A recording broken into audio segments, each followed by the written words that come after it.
Hello बच्चों, कैसे हैं आप? I hope all are fit and good. देखिए, आज हम क्लास 7 का चैप्टर नंबर 1 आ रही रवि की सवारी कविता पढ़ेंगे। ये कविता श्री हरिवंश राय बच्चन के द्वारा लिखी गई है। इस कविता में उन्होंने प्रातःकाल के सूर्योदय का वर्णन किया है। देखिए, हरिवंश राय बच्चन कौन थे? ये एक हालावादी काव्य के प्रवर्तक थे। डॉक्टर हरिवंश राय बच्चन का जन्म 1907 में प्रयाग के एक सम्मानित कायस्थ परिवार में हुआ था। इनके पिता का नाम श्री प्रताप नारायण था। कर्म क्षेत्र में साहित्य की आराधना करते हुए ये महान विभूति 18 जनवरी 2003 को पंचतत्व में विलीन हो गई। इनकी मुख्य कृतियाँ थीं मधुबाला, मधुशाला, मधुकलश, निशा निमंत्रण, एकांत, संगीत, सतरंगी, मिलन यामिनी, आकुर, अंतर, बंगाल का काल आदि। इसके बाद देखिए, हम पढ़ते हैं कविता आ रही रवि की सवारी। आ रही रवि की सवारी। रवि यानी सूरज। किसकी सवारी आ रही है? सूरज की सवारी आ रही है। नव किरण का रथ सजा है। नई नई किरण से क्या सजा हुआ है? रथ सजा हुआ है।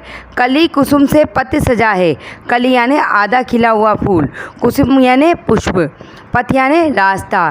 कली कुसुम से पत्ते सजा है, आधे खिले हुए फूलों से और फूलों से मिलकर उसका रास्ता सजा हुआ है।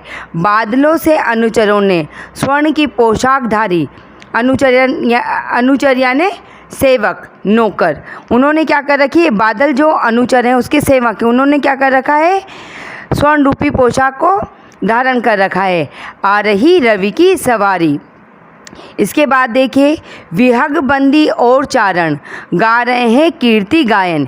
विहग यानी पक्षी, बंदी यानी स्तुति करने वाला, चारण यानी भाट। भाट जो जाति होती है ना, जो राजा महाराजाओं की, वीरों की कथाओं का यश गान करती है, वो क्या कर रहे हैं? इनकी कीर्ति का गायन कर रहे हैं। छोड़कर मैदान भागी तारकों की फौज सारी। सूरज का जैसे ही प्रकाश होता है वैसे ही क्या हुआ? तारों की फौज क्या करके भागी? छोड़कर मैदान भागी। आ रही है रवि की सवारी। चाहता हूँ उछलूँ विजय कह, पर ठिठकता देखकर यह। देखो, सूरज क्या चाहता है कि मैं अपनी विजय पर उछलूँ, खुश हूँ, परंतु सहसा, ठिठकना यानी सहसा सहम जाना, रुक जाना। क्या देखकर वो रुक जाता है? रात का राजा खड़ा है राह में बनकर भिखारी। रात का राजा खड़ा है राह में बनकर भिखारी। भिखारी मतलब मांगने वाला, राजा यानी देने वाला, और राह में पथ के अंदर। राह का राजा कौन है? चंद्रमा। क्या बन के खड़ा हुआ है? वो भिखारी बनकर खड़ा हुआ है, क्योंकि क्या हुआ? आ रही है रवि की सवारी।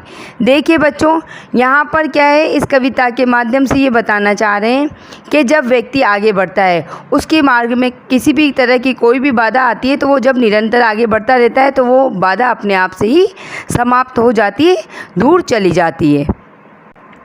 देखो बच्चों, यहाँ पर राजा तो रवि को बताया गया है, किरण रूपी रथ नई आशा को बताया गया है, बादलों को सेवक बताया गया है, और पक्षी को चारण भाट की, जो कि वीरों की प्रशंसा करने वाले के समान बताया गया है।